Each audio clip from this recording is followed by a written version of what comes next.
Maagang nagigising si Dariel tuwing alas 5 ng umaga. Bago pa sumikat ang araw, nakasuot na siya ng kupas na maong, lumang rubber shoes at dilaw na helmet na may bahagyang gasgas sa gilid. Isa siyang construction worker sa isang malawak na proyekto sa gitna ng lungsod. Isang itinatayong high-rise building na balang araw ay magiging simbolo ng modernong pamumuhay. Sa bawat araw na dumaraan, pasan niya ang mabibigat na hollow blocks, nagtitimpla ng semento at umaakyat sa matataas na scaffolding nang walang reklamo. Tahimik siyang tao pero kapansin-pansin ang disiplina at sipag niya. Kahit pawisan at nababalutan ng alikabok, may kakaiba sa kanya na hindi madaling mapansin sa unang tingin. Sa kabilang banda ng siyudad, si Zafira ay isang marketing assistant sa isang real estate office. Maayos ang pananamit, laging nakaayos ang buhok at sanay makihalubilo sa mga kliyenteng may pera. Hindi man sila sobrang yaman, lumaki si Zafira sa pamilyang may desenteng buhay. Sanay siya sa maayos na bahay, may kotse ang ama, at may mga kaibigan na madalas nagkukwento tungkol sa mga boyfriend nilang negosyante o empleyado sa malalaking kumpanya. Sa mundo ni Zafira, mahalaga ang imahe.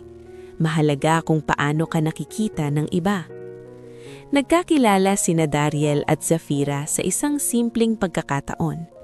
Isang hapon, napadaan si Zafira sa construction site upang tignan ang progress ng building na hawak ng kanilang opisina. Nakasabay niya si Dariel sa isang maliit na karinderya sa tapat ng site. Nabitawan ni Zafira ang kanyang folder nang hindi niya sinasadya at mabilis itong pinulot ni Dariel. Maikli lang ang usapan nila noon pero may kakaibang gaan sa pakiramdam ni Zafira habang kausap ang binata. Hindi siya bastos, hindi mayabang, at higit sa lahat, marunong makinig. Ilang linggo matapos iyon, muli silang nagkita. Unti-unting nasundan ng maikling kumustahan hanggang sa naging mas mahaba ang mga usapan. Natuwa si Zafira sa pagiging responsable ni Dariel. Kahit pagod galing sa trabaho, may oras pa rin itong maghatid sa kanya pauwi sakay ng simpleng motorsiklo. Hindi siya madaldal, pero bawat salitang binibitawan niya ay may timbang. Ikinuwento ni Dariel ang pangarap niyang makatulong sa mas maraming manggagawa balang araw. Hindi man malinaw kay Zafira kung paano, nakita niya ang determinasyon sa mga mata nito. Nang tuluyan siyang ligawan ni Dariel, hindi nagdalawang isip si Zafira na sagutin siya. Sa simula, proud pa siya. Kapag tinatanong siya ng mga kaibigan kung sino ang boyfriend niya, nakangiti niyang sinasabi na isa itong masipag na construction worker. May kakaibang kilig sa ideya na minamahal siya ng isang lalaking handang magbanat ng buto para sa kinabukasan. Hindi marangya ang mga date nila, madalas sa tabi lang ng dagat o sa parke na may tahimik na bangko. Bumibili si Dariel ng street food at doon sila nagkukwentuhan tungkol sa buhay. May mga pagkakataong makikita ni Zafira ang pagod sa mga mata ni Dariel, lalo na kapag bagong tapos ang isang mabigat na gawain sa site. Pero sa kabila nito, hindi siya nagrereklamo. Lagi niyang sinasabi na sanay siya sa hirap. Para kay Zafira, nakakabilib ang ganitong klaseng sipag. Iba ito sa mga lalaking kilala niya na puro plano pero kulang sa gawa. Kay Dariel, tahimik ang pangarap pero malinaw ang direksyon. Isang gabi, habang magkatabi silang nakaupo sa parke, napansin ni Zafira ang kalyo sa mga palad ni Dariel. Hinawakan niya iyon at bahagyang napangiti. Sinabi niya na hindi biro ang trabaho nito. Sumagot si Dariel ng may kalmadong tinig na hindi niya ikinahihiya ang pagiging construction worker. Para sa kanya, marangal ang bawat trabahong pinaghihirapan. Mas gugustuhin niyang pagurin ang katawan kaysa dayain ang kapwa. Sa mga panahong iyon, tila sapat na ang lahat. Hindi marangya, hindi magastos, pero may respeto at pagmamahal. Hindi pa nararamdaman ni Zafira ang bigat ng opinyon ng ibang tao. hindi pa siya tinatamaan ng inggit sa mga kwento ng barkada. Sa ngayon, ang nakikita niya ay isang lalaking totoo, masipag at may malinaw na prinsipyo sa buhay. Hindi alam ni Zafira na ang simpleng relasyon na ito ay magiging sukatan ng kanyang pagkatao sa mga darating na araw. Sa ngayon, masaya siya sa piling ni Dariel. At si Dariel naman, tahimik na nagpapasalamat na may isang taong tumatanggap sa kanya kung sino siya bilang isang ordinaryong manggagawa. Sa gitna ng alikabok at ingay ng construction site, may umuusbong na pag-ibig na tila kayang lampasan ang anumang estado sa buhay. Ngunit ang tunay na pagsubok ay hindi pa nagsisimula. Habang tumatagal ang relasyon ni Dariel at Zafira, unti-unting nagbago ang paligid ni Zafira. Sa opisina, mas naging madalas ang kwentuhan tungkol sa mga bagong kotse ng boyfriend ng isa, sa bakasyon sa ibang bansa ng fiancé ng isa pa, at sa mga mamahaling regalong natatanggap ng mga kaibigan niya tuwing buwan ng anibersaryo. Sa umpisa, nakikinig lang si Zafira. Ngumingiti siya at nakikisabay sa tawanan, pero sa loob-loob niya, may kakaibang kurot na unti-unting namumuo. Isang tanghali, habang sabay-sabay silang kumakain sa pantry, napunta ang usapan sa trabaho ng mga nobyo nila. May isa na nagsabing manager sa bangko ang boyfriend niya. Ang isa naman ay nasa IT company sa ibang bansa. Nang siya na ang tinanong, saglit siyang natigilan bago sinabing nasa construction si Dariel. May bahagyang katahimikan bago may nagbiro, sinabing baka libre raw ang pagpapagawa ng bahay balang araw. Tumawa ang lahat.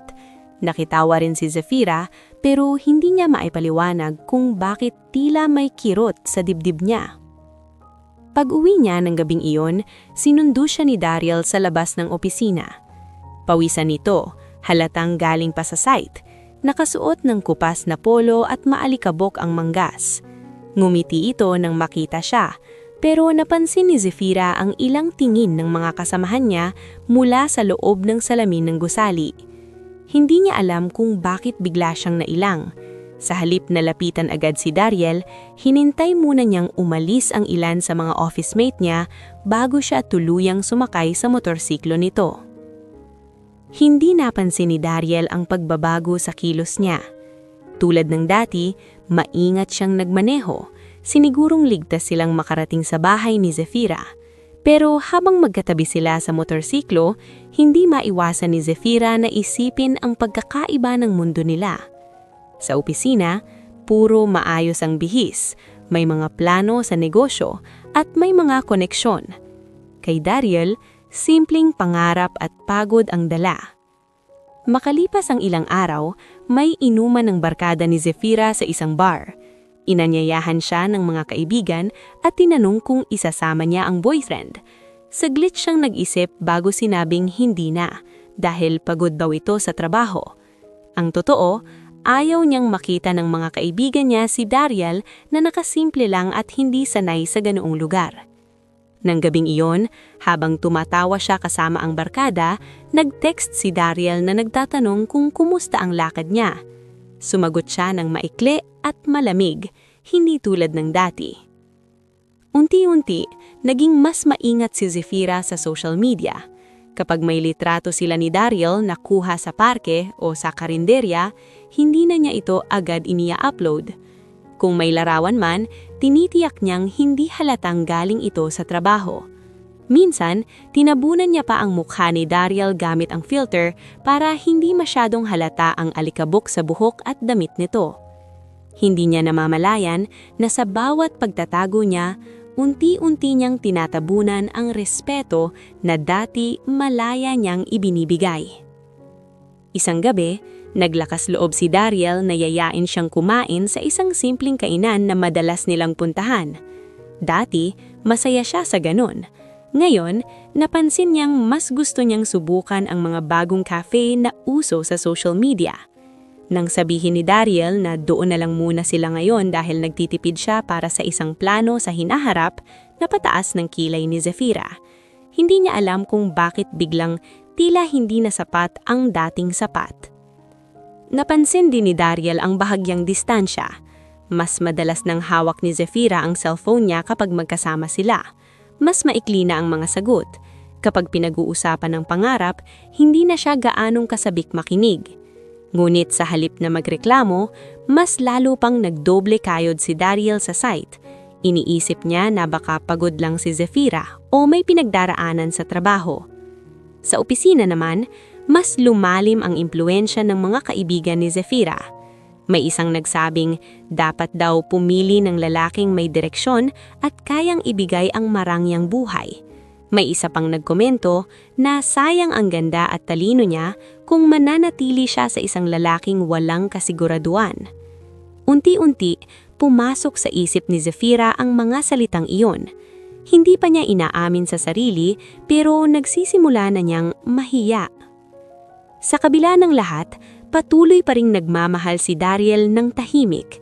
Hindi niya alam na ang pinakamabigat na laban ay hindi ang pagbubuhat ng semento o ang pag-akyat sa matataas na gusali, kundi ang unti-unting pagbabago ng puso ng taong mahal niya.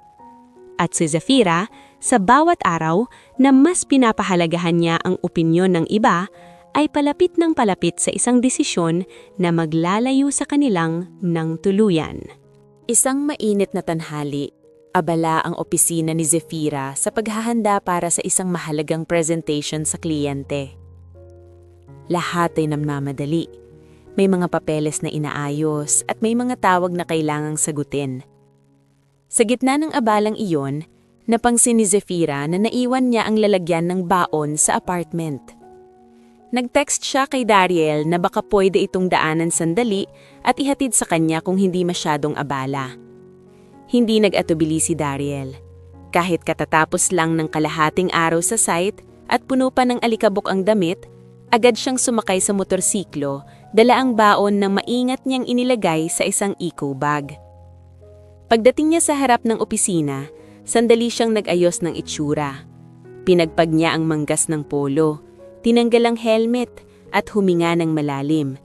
Hindi siya sanay sa matataas at makikinis na gusali, pero wala siyang inaalalang iba kundi ang maihatid ang pagkain ni Zafira. Pagpasok niya sa lobby, ilang mata ang napalingon. Mapapansin agad ang pagkakaiba niya sa mga empleyadong naka-formal attire. May bahagyang bakas ng semento sa sapatos at may gasgas pa ang helmet na dala. Isang receptionist ang nagtanong kung sino ang hinahanap niya. Magalang niyang sinabi ang pangalan ni Zafira at ipinakiusap na ihatid lamang ang baon. Ngulit bago pa man siya tuluyang makaalis, lumabas na si Zafira mula sa elevator kasama ang dalawang office mate. Napangsin agad ng mga ito si Dariel. May isa na mahinang napangiti at bumulong sa katabi. Hindi malinaw ang mga salita pero sapat ang tono para maramdaman ang panghuhusga. Lumapit si Dariel kay Zafira at iniabot ang eco bag. Ngumiti siya, gaya ng dati, na para bang wala siyang pakialam sa paligid. Ngunit si Zafira ay tila nanigas. Ramdam niya ang mga tingin sa likod niya. Isa sa mga kaibigan niya ang nagtanong ng may halong biro kung sino ang bisita. Saglit na nagtagpo ang mga mata ni na Dariel at Zafira. Sa mga sandaling iyon, tila may hinihintay na salita ang binata. Isang simpleng pagpapakilala, isang pag-aamin na siya ang kasintahan. Sa halip, mahinang sinabi ni Zafira na kaibigan lang dati ni si Dariel. Sinabi niya iyon nang hindi tinitingnan ng diretsyo ang mga mata ng binata. May pilit na ngiti sa labi niya at mabilis niyang kinuha ang baon bago bumaling sa mga kasamahan. Tumanggo si Dariel, tila walang reaksyon. Ngunit sa loob niya ay may biglang bumagsak na mabigat na bato. Hindi siya nagsalita, hindi siya nagtanong. Tahimik lang siyang ngumiti ng bahagya at sinabing babalik na siya sa trabaho. Habang papalayo siya sa gusali, ramdam niya ang init ng araw at ang mas matinding init ng hiya na hindi niya maipaliwanag. Hindi ang mga tingin ng iba ang masakit, kundi ang salitang binitiwan ng taong pinakamahalaga sa kanya. Sa loob ng opisina, nagpatuloy ang tawanan. May nagbibiro pa na mabuti raw at hindi seryoso ang relasyon, baka mahirapan si Zafira. Nakitawa siya, pero hindi niya mapigilang makaramdam ng kakaibang bigat. Habang binubuksan niya ang baon, naisip niya ang pawis at pagod na dinaanan ni Dariel para lang maihatid iyon. Ngunit mabilis niyang tinabunan ang konsensya. Mas pinili niyang mag-focus sa presentation at sa imahe niya sa harap ng mga kasamahan. Samantala, bumalik si Dariel sa construction site na tila walang nangyari.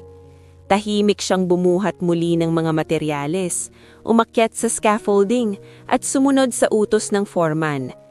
May isa sa mga kasamahan niya ang napansin na tila mas tahimik siya kaysa dati, ngunit hindi siya nagkwento.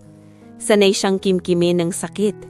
Mas pinili niyang ilaan ang lakas sa trabaho kaysa sa pag-uusikay kung bakit kailangan siyang itago. Habang lumulubog ang araw, naalala ni Dariel ang sandaling iyon sa lobby. Hindi niya maalis sa isip ang simpleng salitang kaibigan lang daw. Sa maikling pangungusap na iyon, tila nabura ang lahat ng gabing magkatabi silang nagkwentuhan, ang lahat ng pangarap na ibinahagi at ang lahat ng pangakong binitiwan. Ngunit kahit ganon, hindi niya naisip na gumante o magalit. Ang tanging naramdaman niya ay isang tahimik na kirot na mas mabigat pa sa anumang hollow block na binuhat niya. Sa gabing iyon, nag-text si Jefira na nagpapasalamat sa paghatid ng baon. Maikli lang ang sagot ni Dariel, sinabing walang anuman at mag-iingat siya palagi. Walang banggit sa nangyari, walang tanong kung bakit. Ngunit sa pagitan nilang katahimikan, ay may nabuo ng lamat na hindi basta matatakpan. Hindi pa alam ni Jefira na isang sandaling pagpili ng imahe kaysa sa katotohanan ay magiging simula ng mas malalim na sugat. At si Dariel, sa kabila ng pananahimik, ay nagsimulang makita ang malinaw na katotohanan na ang pinakamabigat na pasanin ay hindi ang trabaho niya bilang construction worker, kundi ang pakiramdam na hindi siya ipinagmamalaki ng taong minamahal niya. Sa kabila ng nangyari sa opisina, ipinagpatuloy ni Dariel ang kanyang pang-araw-araw na buhay na tila walang nagbago. Maaga pa rin siyang gumigising, pumapasok sa site, at nakikisama sa kapwa manggagawa. Ngunit sa likod ng simpleng uniforme at tahimik na kilos, may isang lihim na hindi alam ng halos lahat sa paligid niya. Ang construction site na pinagtatrabahuan niya ay bahagi ng isang napakalaking proyekto ng isang kilalang construction at real estate corporation sa bansa. At ang totoo, hindi lang basta empleyado si Dariel doon. Isang gabi matapos ang trabaho, hindi siya dumiretso sa maliit niyang inuupahang apartment. Sa halip, sumakay siya ng kotse na naghihintay sa hindi kalayuang parking area. Ang driver ay magalang na tumanggo at tinawag siya sa kanyang apelido. Tahimik siyang umupo sa likod habang binabaybay nila ang daan patungo sa isang pribadang subdivision. Pagdating sa isang malawak na bahay na may mataas na gate at maayos na hardin, sinalubong siya ng isang lalaking nasa edad 60 na may matatag na tindig at seryosong mukha. Ang lalaking iyon ang kanyang ama, si Leandro Velasco, ang may-ari ng Velasco Developments, isa sa pinakamalalaking kumpanya sa industriya ng construction at real estate. Matagal nang nais ni Leandro na ihanda ang anak sa pagmamana ng negosyo, ngunit tumutol si Dariel sa ideyang agad siyang ilalagay sa mataas na posisyon nang hindi nararanasan ang tunay na kalagayan ng mga manggagawa. Kaya sa loob ng halos 2 taon, pinili niyang magtrabaho bilang ordinaryong construction worker sa iba't ibang proyekto ng kumpanya gamit lamang ang kanyang unang pangalan at walang espesyal na trato. Sa loob ng opisina ng kanyang ama, tahimik silang nag-usap. Ipinakita ni Leandro ang mga financial report, ang status ng mga proyekto at ang mga plano sa susunod na taon. Ngunit higit sa lahat, tinanong niya ang kanyang anak kung ano ang mga obserbasyon nito sa site. Malinaw at detalyado ang sagot ni Dariel. Ikinwento niya ang kakulangan sa safety gear sa ilang bahagi, ang pangangailangan ng mas maayos na break area at ang kahalagahan ng tamang pasahod para sa overtime. Hindi siya nagsasalita bilang anak ng may-ari, kundi bilang isang manggagawang nakaranas mismo ng pagod at panganib. Tahimik na nakinig si Leandro at bakas sa mukha ang bahagyang pagmamatas. Alam niyang tama ang desisyon ng anak na magsimula sa ibaba. Hindi lahat ng tagapagmana ay handang maranasan ang hirap. Ngunit may isa pang bagay na napansin ng ama. Sa kabila ng malinaw na pag-iisip at matatag na boses, may kakaibang lungkot sa mga mata ni Dariel. Nang tanungin siya kung may problema, saglit siyang nag-isip bago sinabing wala, pagod lang sa trabaho. Hindi niya binanggit ang nangyari kay Zefira. Ayaw niyang gamitin ang kanyang posisyon para makakuha ng simpatsya o paghanga. Sa kabilang banda ng lungsod, walang kaalam-alam si Zefira sa lahat ng ito. Para sa kanya, si Dariel ay simpleng construction worker na nagsusumikap para sa araw-araw. Hindi niya naiisip na ang lalaking minsang itinago niya sa harap ng mga kasamahan ay may kakayahang baguhin ang takbo ng industriya. Habang siya ay abala sa pagbuo ng imahe sa opisina, si Dariel naman ay tahimik na hunuhubog sarili bilang leader. Sa mga sumunod na araw, mas naging abala si Dariel. May mga pagkakataong hindi siya makasabay kay Zefira dahil may meeting siya sa pribadong opisina ng kumpanya. Ngunit sa tuwing magtatanong si Zefira, sinasabing may extra task lang sa site o may training na kailangang puntahan. Hindi siya nagsisinungaling para magyabang, kundi para panatilihin ang layunin niya na makilala sa sarili niyang kakayahan, hindi sa apelidong dala. Sa isang hapon, habang pinagmamasdan niya ang mga kasamahan niyang pawisan at pagod, lalo niyang napatunayan sa sarili na tama ang kanyang desisyon. Ang tunay na leader ay hindi lang marunong mag-utos, kundi marunong makinig at makiramdam. Ngunit kasabay ng paghuhubog sa kanyang propesyonal na pagkatao, unti-unti ring nabubuo ng isang desisyon sa kanyang puso. Kung ang taong mahal niya ay hindi kayang tanggapin ang simpleng bersyon niya, handa ba itong tanggapin ang mas mabigat na katotohanan balang araw? Hindi pa niya alam ang sagot. Sa ngayon, mas pinili niyang pagtuunan ng pansin ang paghahanda sa hinaharap. Ang plano ng ama niya na ipasa sa kanya ang pamumuno ay palapit na. Ngunit bago mangyari iyon, nais niyang maging sigurado na kapag dumating ang araw na malalaman ng lahat ang tunay niyang pagkatao, handa siyang harapin ang anumang reaksyon, lalo na mula kay Zefira. Habang lumalalim ang gabi, muling bumalik si Dariel sa kanyang simpleng apartment. Tinanggal niya ang helmet at inilapag ang sapatos na may bakas ng semento. Sa salamin, nakita niya ang sarili na tila dalawang magkaibang tao sa isang katawan. Ang construction worker na pinipiling maging ordinaryo at ang tagapagmana ng isang imperyo na unti-unting hunuhubog para mamuno. At sa pagitan ng dalawang mundong iyon, naroon ang isang pag-ibig na hindi niya alam kung kayang manatili kapag nabunyag ang lahat. Pagkatapos ng ilang linggong tila may lamat sa kagitan nila, mas lalo pang naging abala si Zefira sa opisina. May bagong kliyenteng madalas bumisita sa kanilang kumpanya. Isang lalaking maayos manamit, palaging naka-blazer, at may kumpiyangsang tindig. Ang pangalan niya ay Kaelum Aragon, isang batang negosyante na may koneksyon sa ilang property investors.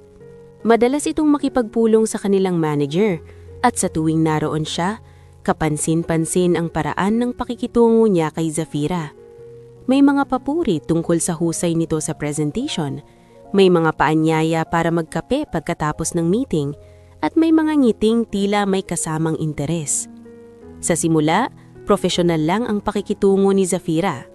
Ngunit habang naririnig niya ang mga bulungan ng office mates na bagay sila, at habang nakikita niya ang mamahaling sasakyan ni Kaelum sa parking lot, may bahagi sa kanya ang naaakit.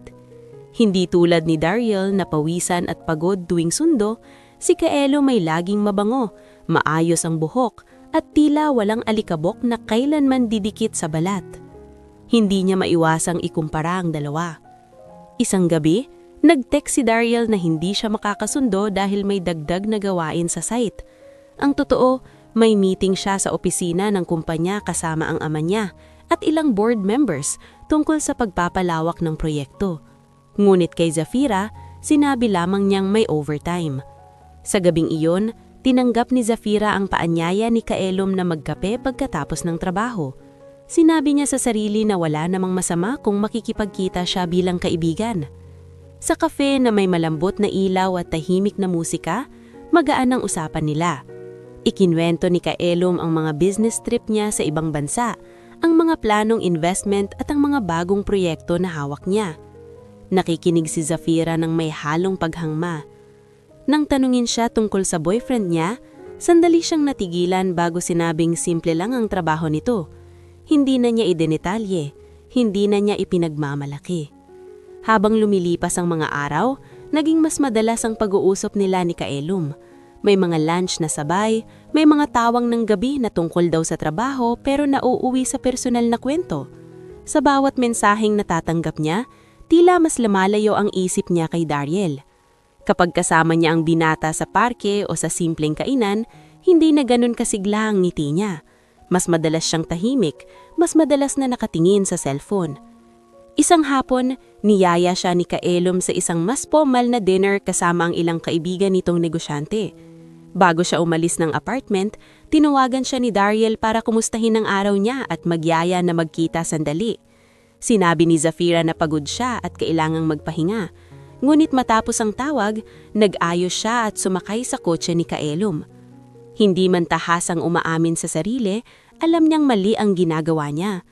May mga sandaling sumasagi sa isip niya ang mga sakripisyo ni Dariel, ang mga gabing hinatid siya nito kahit pagod, at ang mga pangarap na tahimik niyang ibinabahagi.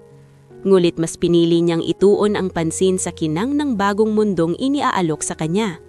Sa loob niya, may boses na nagsasabing deserve niya ang mas marangyang buhay. Ramdam ni Dariel ang pagbabago kahit hindi niya nakikita ang mga tagpong ito. Mas madalang na ang tawag ni Zafira, mas malamig na ang mga sagot. Kapag nagkikita sila, tila may pader na sa pagitan nila. Isang gabi, habang magkatabi silang naglalakad pa uwi, napansin niyang tila may itinatago ang dalaga. Ngunit hindi siya nagtanong ng direkta. Sa halip, mas pinili niyang obserbaan at maghintay. Sa opisina, lalong lumakas ang impluwensya ng mga kaibigan ni Zafira. Pinapalakas nila ang loob nito na huwag na matali sa isang lalaking walang malinaw na koneksyon o kayang ibigay ang komportabling buhay. Sa bawat payo at biro, mas lalo siyang nadadala. Unti-unti, hindi na lamang paghangma ang nararamdaman niya kay Kaelum, kundi isang uri ng pagnanais na makasabay sa mundong kinabibilangan nito. Sa gabing iyon, habang mag-isa si Dariel sa kanyang apartment matapos ang mahabang araw ng trabaho at meeting, tahimik nang pinagmamasdan ang cellphone niya. Wala pa ring mensahe mula kay Zafira.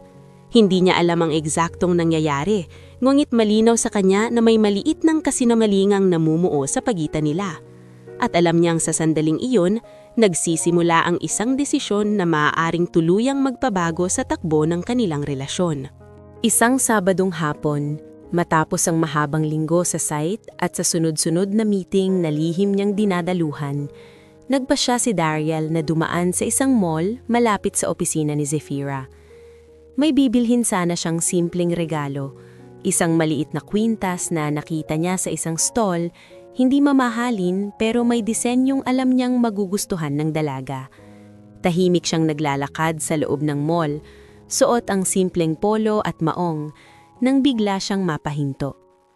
Sa kabilang bahagi ng atrium, nakita niya si Zafira. Hindi ito nag-iisa. Katabi niya si Kaelum. Maayos ang suot na long-sleeved shirt at magaan ang ngiti habang may ibinubulong sa dalaga. Magkahawak ang kamay nila. Hindi iyon aksidenteng pagdikit. Malinaw, kusa at walang pag-aalinlangan. Sandaling tila huminto ang paligid. Hindi agad nakagalaw si Dariel. Pinagmasdan niya ang eksena na para bang isang tagpong hindi niya gustong paniwalaan. Hindi nagtagal, napansin siya ni Zafira. Saglit na nagtagpo ang mga mata nila. May gulat sa mukha ng dalaga, ngunit mabilis din itong napalitan ng paninigas. Lumapit si Dariel, hindi galit ang hakbang, kundi mabagal at kalmado. Huminto siya ilang hakbang mula sa kanila at tahimik na nagtanong kung pwede ba silang mag-usap. Lumayo ng bahagya si Zafira kay Kaelum at hinarap si Dariel. Walang sigawan, walang eksenang marahas. Tahimik lang ang mga salita pero mabigat ang bawat isa. Tinanong ni Dariel kung may dapat ba siyang malaman. Hindi na umiwas si Zephyra, sa halip tila napagod na rin siyang magtago. Sinabi niyang matagal na niyang iniisip ang kinabukasan niya. Pagod na raw siya sa pakiramdam na laging nagtitipid, laging nag-a-adjust at laging nag-aalala kung sapat ba ang kita para sa mga pangarap. Hindi siya nagsalita ng masakit, ngunit malinaw ang mensahe. Sinabi niyang gusto niya ng mas siguradong buhay, isang lalaking may koneksyon, may malinaw na estado at kayang ibigay ang komportableng pamumuhay. Hindi raw niya minamaliit ang pagiging construction worker ni Dariel, pero hindi iyon ang nakikita niyang katuwang sa mundong gusto niyang marating. Tahimik na nakinig si Dariel, hindi siya nagtaas ng boses, hindi niya ipinaalala ang mga sakripisyo niya o ang mga pangarap na sabay nilang binuo. Taning isang tanong lang ang tinanong niya, kung kailan pa nagsimula ang paglayo niya. Saglit na napayuko si Zephyra bago sinabing matagal na. Naapektuhan siya ng mga opinyon sa paligid, naapektuhan siya ng paghahambing. Sa huli, sinabi ni Zephyra na mas mabuting maghiwalay na sila. Mas mabuting tanggapin na hindi sila magkapareho ng direksyong tinatahak. Hindi na itinago ang katotohanang may namamagitan sa kanila ni Kaelum. Sa likod nila, tahimik lang na nakatayo ang binata, tila kumpiyansang siya ang piniling manatili. Isang maikling sandali ng katahimikan ng bumalot sa kanila. Sa loob ni Dariel, may sakit na hindi maipaliwanag. Hindi ito ang bigat ng semento o ang pagod ng maghapong trabaho. Ito ang bigat ng salitang hindi sapat. Ngulit sa halip na magmakawa o magpaliwanag, tumango lamang siya. Sinabing naiintindihan niya. Kung iyon ang desisyon ni Zephyra, igagalan niya. Hindi niya binanggit ang tunay niyang pagkatao. Hindi niya sinabing kaya niyang ibigay ang higit pa sa hinahanap nito. Pinili niyang manatiling tahimik.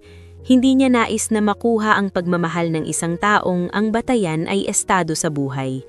Kung ang simpleng bersyon niya ay hindi kayang tanggapin, hindi niya ipipilit ang mas komplikadong katotohanan. Bago siya tuluyang umalis, sinabi niyang sana ay maging masaya si Zephyra sa pinili niyang landas. Walang galit sa tono niya, kundi isang tahimik na paalam.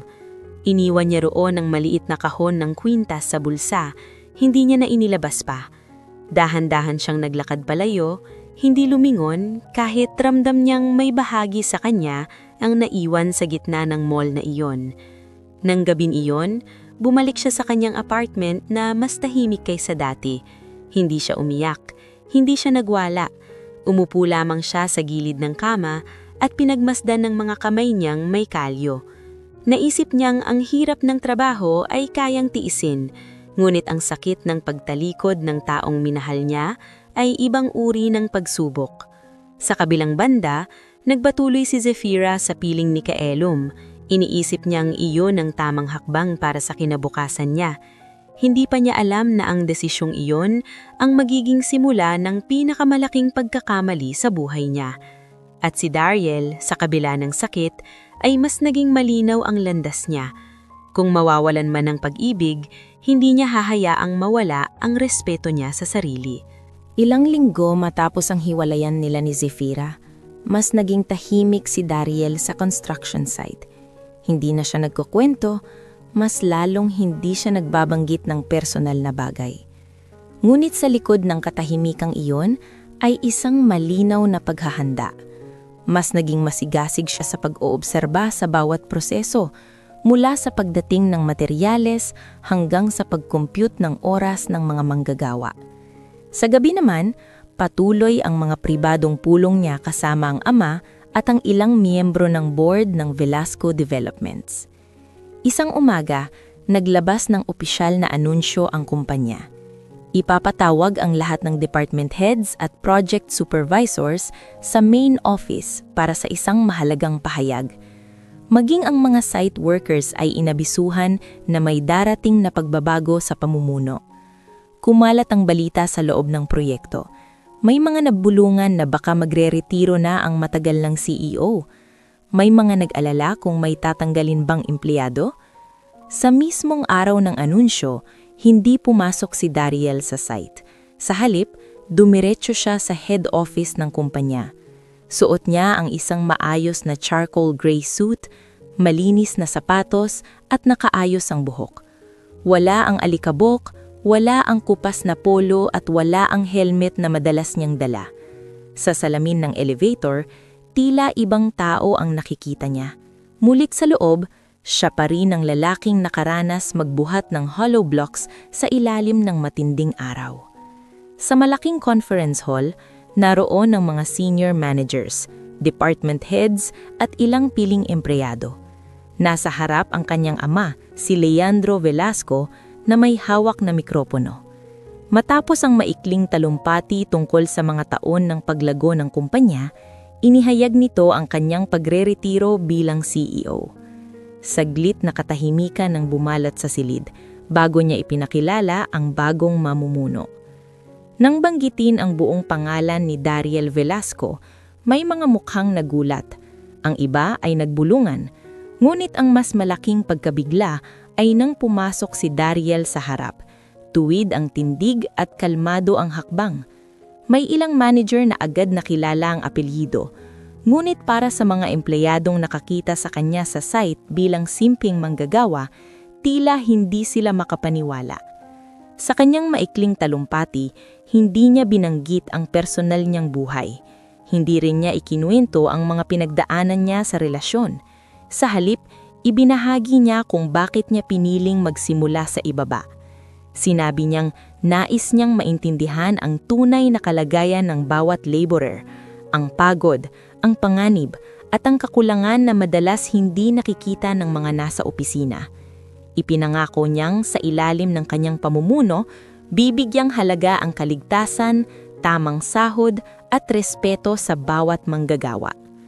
Makalipas ang ilang oras, kumalat ang balita sa social media at sa mga business news platforms. May mga larawan ng bagong CEO na dating nagtrabaho bilang construction worker. Tinawag siyang leader na may malasakit at may kakaibang karanasan. Naging inspirasyon siya sa marami. Ang kwento ng anak ng may-ari na piniling magbuhat ng semento bago humawak ng kumpanya ay mabilis na naging usap-usapan. Sa opisina ni Zefira, dumating ang balita pamamagitan ng isang online article na ipinakita ng isa niyang kasamahan. Habang nagkakape sila sa pantry, may nagsabi na pamilyarang mukha ng bagong CEO. Nang makita ni Zefira ang larawan, tila nanambot ang tuhod niya. Hindi niya agad ma-process ang nakikita. Ang lalaking nasa larawan, nakasuit at may kumpiyangsang ngiti, ay walang iba kundi si Dariel. Nang mabasa niya ang buong pangalan at ang detalye ng kwento, unti-unting bumalik sa kanya bawat esena. Ang pawis na uniforme, ang simpleng motor, ang tahimik na pangarap. Pila pala hindi simpleng construction worker ang lalaking itinago niya sa labi. Isa pala itong tagapagmana ng kumpanya na hawak ngayon ang ilan sa pinakamalalaking proyekto sa lungsod. Sa kabilang banda, patuloy si Dariel sa pag-aayos ng dokumento at pakikipagpulong sa mga executives. Hindi siya nagbago ng tono o pagtrato sa mga empleyado. Nang bumalik siya sa isa sa mga site bilang CEO, personal niyang kinausap ang mga dating kasamahan. Walang pagmamataas sa boses niya, taning malinaw na layunin na pagbutihin ang sistema. Habang lumalakas ang pangalan niya sa industriya, mas naging malinaw kay Dariel na ang tagumpay ay hindi tungkol sa paghihigante. Hindi niya kailanman ginusto na ipakita kay Zefira kung ano ang nawala sa kanya. Ngunit hindi rin niyang maikakaila na darating ang araw na muli silang magkikita at sa pagkakataong iyon, hindi na siya ang lalaking itinago sa likod ng salitang kaibigan lang. Siya na ngayon ang CEO na may hawak ng kapangyarihang baguhin ang takbo ng mga proyekto at desisyon sa lungsod. Hindi agad naka-move on si Zefira mula sa balitang si Dariel ang bagong CEO ng Velasco Developments. Sa bawat pag-scroll niya sa social media, paulit-ulit niyang nakikita ang mukha ng binata sa mga business articles at motivational posts. May mga headline na nagsasabing isa siyang leader na nagsimula sa ibaba. May mga komento na pumupuri sa kababaang loob at malasakit niya sa mga manggagawa. Sa bawat papuri, mas lalong niyang nararamdaman ang bigat ng desisyong ginawa niya. Sa opisina, hindi mapigilan ng mga kasamahan niya ang pag-usapan ang balita. May ilan na humahanga sa kwento ni Dariel. May ilan na nagsasabing bihira ang ganitong klase ng tagapagmana. Nang mabanggit ang apelyido at maikonekta ito sa malaking project na hawak ng kanilang kumpanya, biglang naging mas seryoso ang usapan. Ang Velasco Developments pala ang may-ari ng lupa at pangunahing developer ng high-rise project na matagal na nilang minamarket. Ibig sabihin, anumang desisyon ng bagong CEO ay direktang makakaapekto sa kanilang opisina. Habang tahimik na nakikinig si Zefira, may kaba sa dibdib niya. Hindi lang dahil sa posibilidad na muli silang magkita, kundi dahil sa katotohanang alam niya ang ginawa niya. Hindi niya lang iniwan si Dariel. Ipinagpalit niya ito dahil sa estado sa buhay. At ngayon, malinaw na hindi kakulangan sa estado ang problema noon. Sa kabilang banda, unti-unti ring nagbago ang pakikitungo ni Calum sa kanya. Nang una, tila proud itong kasama siya sa mga dinner at events. Ngunit nang kumalat ang balita tungkol kay Dariel, napansin ni Zefira ang kakaibang distansya. May isang gabi na nagkita sila para kumain, at sa gitna ng usapan, napunta ang topic sa bagong CEO ng Velasco Developments. May bahagyang pag-igting sa tono ni Calum habang sinasabi nitong malakas ang impluensya ng pamilya Velasco sa industriya. Hindi na siya gaanong nagtatanong tungkol sa nararamdaman ni Zefira. Sa halip, mas naging abala siya sa sarili niyang proyekto. Minsan, hindi na siya agad sumasagot sa mga mensahe. May mga lakad na dati siya ang nag-aaya, ngayon ay kinakansela. Unti-unting nararamdaman ni Zefira na tila hindi siya ang prioridad, kundi ang koneksyon at imahe na maaari niyang maidulot.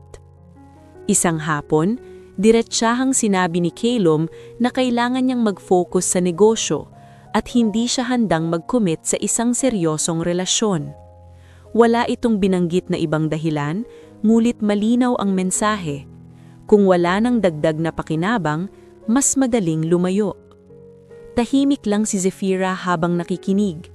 Sa pagkakataong iyon, tila bumalik sa kanya ang mga salitang binitiwan niya kay Dariel tungkol sa paghahanap ng mas siguradong buhay. Pag-uwi niya sa apartment, mag-isa siyang naupo sa gilid ng kama. Sa unang pagkakataon matapos ang hiwalayan nila ni Dariel, pinayagan niyang bumalik sa isip ang mga alaala. Ang simpleng date sa parke, ang paghatid nito kahit pagod, ang paraan ng pakikinig nito kapag may problema siya sa opisina. Hindi marangya ang mga sandaling iyon, ngunit totoo.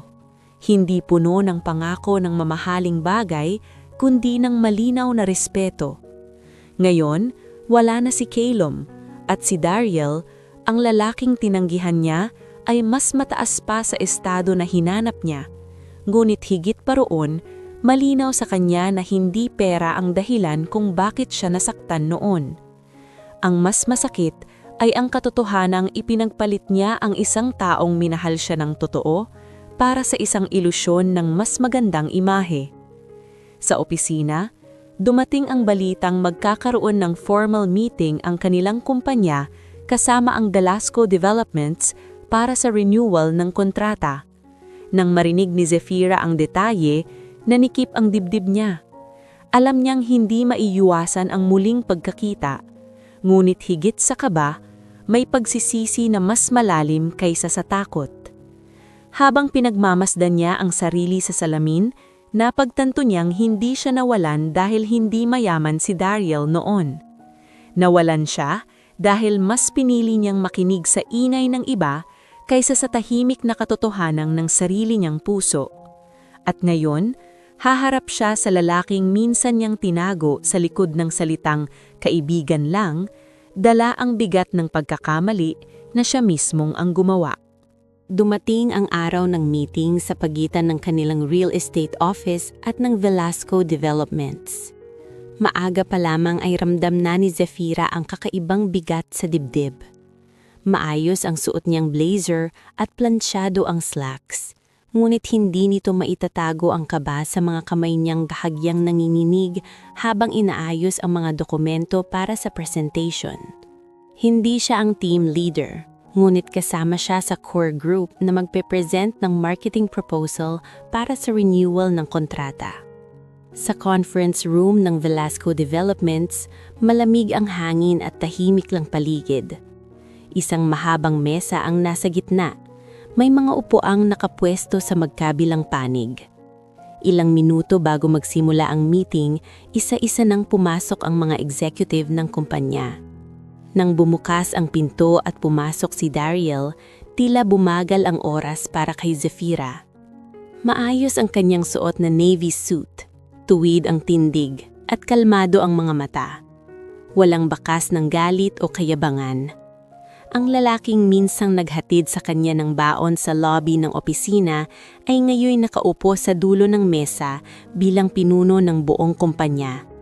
Hindi niya tinignan agad si Zafira.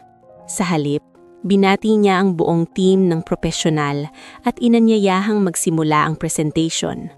Habang nagsasalita ang kanilang manager, pinilit ni Zafira na ituon ang isip sa slides na naka-flash sa screen.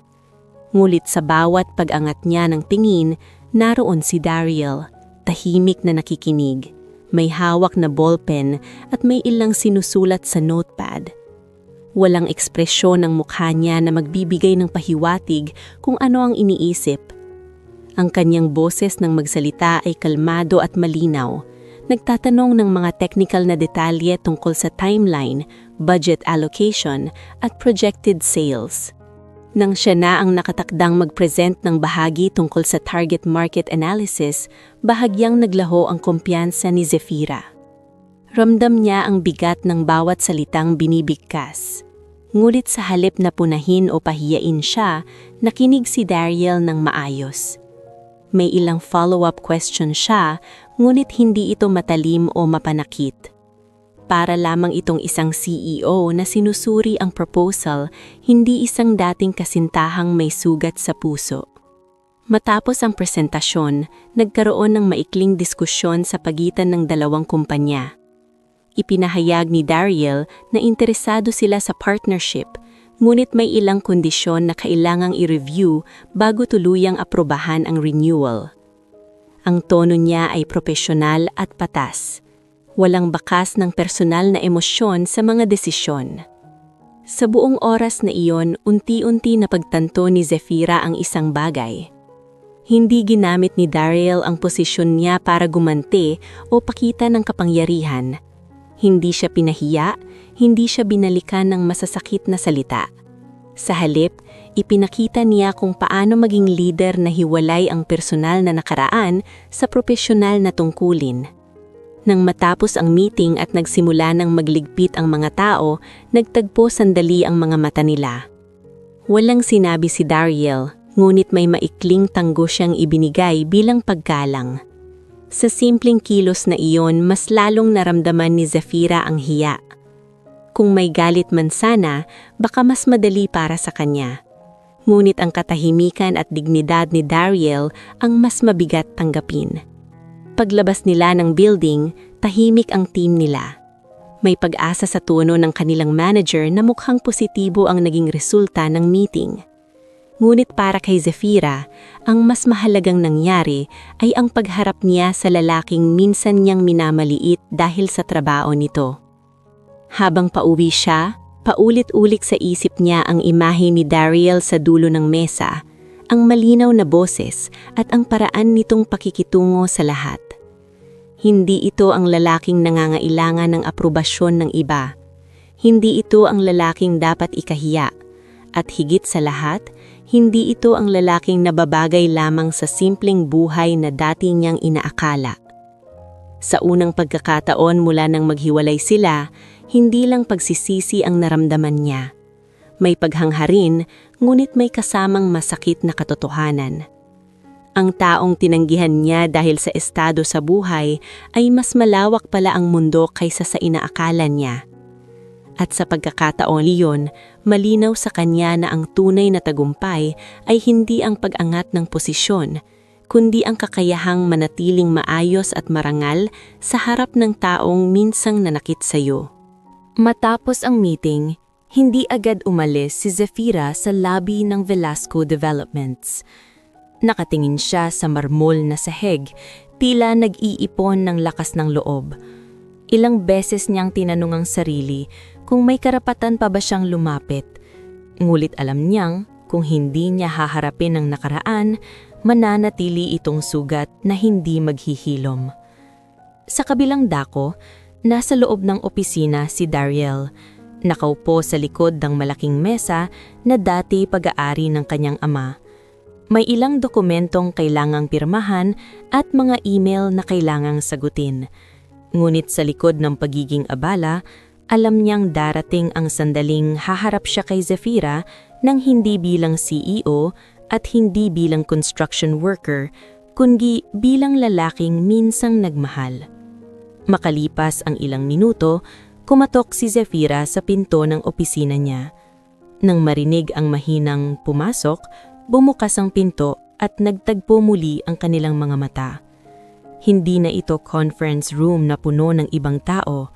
Tahimik ang paligid at malinaw ang tensyon sa pagitan nila. Lumapit si Zafira at tumayo sa harap ng mesa. Saglit siyang nag-atubili bago nagsalita. Inamin niyang matagal na niyang gustong humingi ng tawad. Hindi dahil nalaman niyang CEO na siya, kundi dahil sa paraan ng pagtrato niya noon. Inisa-isa niya ang mga pagkakamali, ang pagtatago sa kanya sa lobby, ang pagpayag sa mga biro ng office mates, ang paghahanap ng mas marangyang buhay dahil sa inggit at pressure ng paligid. Tahimik na nakinig si Dariel, hindi siya umupo ng sandalan. Tuwid ang likod niya, nakapatong ang mga kamay sa mesa. Wala siyang binabasa, wala siyang sinusulat. Nakatuon ang atensyon niya sa bawat salitang lumalabas sa bibig ni Zafira. Inamin din ng dalaga na nagkamali siya sa paghusga, na akala niya noon ay sapat na batayan ng trabaho at estado para sukatin ang kakayahan ng isang tao. Ngayon, malinaw sa kanya na mas mahalaga ang ugali at prinsipyo. Sinabi niyang kung maaari, nais niyang itama ang lahat, kung may pagkakataon pa ba raw na magsimula muli.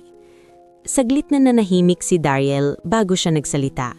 Hindi siya nagtaas ng boses, hindi rin siya nagsalita ng may panunumbat. Sinabi niyang pinatawad na niya siya matagal na. Hindi niya piniling manatiling galit dahil mas mabigat iyong dalhin. Ngunit may mga sugat na kahit maghilom ay may peklat na may iwan. Ipinaliwanag niya na ang pinakamahirap tanggapin noon ay hindi ang hiwalayan, kundi ang pakiramdam na ikinahiya siya. Na sa sandaling ipinakilala siyang kaibigan lang, tila nabura ang lahat ng pinagsama nila.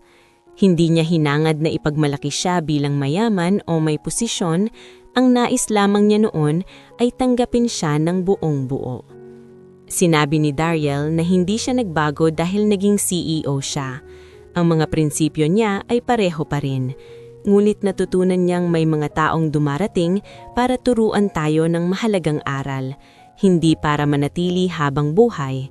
At ang aral na natutunan niya ay piliin ang taong kayang manatili kahit sa pinakasimpleng bersyon niya. Narinig iyon ni Zafira nang may tumutulong luha sa pisngi. Hindi siya sumagot agad. Ramdam niya na ang mga salitang iyon ay hindi puno ng galit, kundi ng malinaw na hangganan. Sinubukan niyang itanong kung tuluyan na ba ang lahat, kung wala na bang pag-asang maibalik ang dati. Maingat na sinabi ni Dariel na may mga bagay na kapag nawala ang tiwala, mahirap na itong ibalik sa dating anyo. Pinatawad niya siya bilang tao, ngunit ang pagbabalik sa isang relasyon na nagsimula sa pagdududa at pagtataksil sa respeto ay hindi na niya nakikitang tama para sa sarili niya. Hindi niya sinabi ito para saktan siya, kundi para maging tapat. Tumanggo si Zefira kahit masakit. Sa pagkakataong iyon, mas malinaw sa kanya na ang pagpapatawad ay hindi laging katumbas ng pagbabalikan. Minsan, ito ay paraan para makalaya ang parehong tao sa bigat ng nakaraan. Bago siya tuluyang lumabas ng opisina, nagpasalamat siya sa pagkakataong makausap si Dariel. Sinabi niyang sana'y maging mas maayos siyang tao mula ngayon, hindi dahil sa estado ng iba, kundi dahil sa sarili niyang pagkatao. Sumagot si Dariel ng maikling pagnanais na sana'y matagpuan niya ang landas na tunay na para sa kanya. Nang sumara ang pinto, naiwan si Dariel sa loob ng opisina na may tahimik na pakiramdam ng kapayapaan. Hindi man sila nagkatuluyan, alam niyang tama ang pinili niyang desisyon. At si Zefira, habang naglalakad palabas ng building, dala ang bigat ng pagsisisi ngunit may bagong pag-unawa, ay nagsimulang tanggapin na ang ilang pagkakamali ay hindi para balikan, kundi para pagkuhanan ng aral. Ilang buwan matapos ang pag-uusap nila sa opisina, unti-unting naipatupad ni Dariel ang mga pagbabagong matagal na niyang pinaplano. Bilang bagong CEO ng Velasco Developments, hindi niya inuna ang pagpapaganda ng imahe ng kumpanya sa media. Mas inuna niya ang mga manggagawa. Nagkaroon ng mas maayos na safety gear sa bawat site, inayos ang break areas, at tinaasan ng daily wage ng mga laborer na matagal nang hindi na-a-adjust. Nagdagdag din siya ng insurance coverage para sa mga empleyadong nasa high-risk na trabaho. Maraming nagulat sa mga desisyong iyon. May ilang investors na nagtanong kung bakit inuuna ang ganitong hakbang kaysa sa agarang pagpapalawak ng negosyo. Ngunit malinaw kay Dariel ang direksyon niya. Hindi niya makakalimutan ang pakiramdam ng maghapong pagbubuhat sa ilalim ng araw, ang pagod na inuuwi sa gabi, at ang simpleng pag-asang mapansin man lang ang sakripisyo ng mga manggagawa. Para sa kanya, doon magsisimula ang tunay na pag-unlad. Samantala, sa opisina naman ni Zefira, nagbago rin ang pananaw niya sa buhay. Matapos ang lahat ng nangyari, mas naging tahimik siya. Hindi na siya sumasabay sa biro ng mga kasamahan kapag may minamaliit na trabaho o tao. Kapag may usapan tungkol sa estado at yaman, mas pinipili niyang manahimik o baguhin ang paksa. Unti-unti niyang tinanggap na ang pinakamalaking pagkakamali niya ay ang paghusga sa tao base sa panlabas na anyo at trabaho. Isang araw, inanunsyo ng Velasco Developments ang isang outreach program para sa mga construction workers at kanilang pamilya. Magkakaroon ng libreng medical check-up, scholarship assistance para sa mga anak ng laborers, at career training seminars. Bilang partner ng proyekto, inimbitahan ng kumpanya ni Zefira na tumulong sa marketing at coordination. Nang dumating ang araw ng outreach, ginanap ito sa isang malawak na covered court malapit sa isa sa mga site. May mga mesa para sa registration, may mga doktor na nakahanda, at may maliit na entablado sa harap.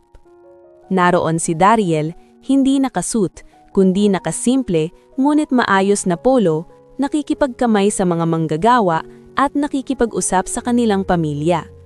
Hindi ito photo opportunity lamang, kitang-kita sa kilos niya ang tunay na malasakit.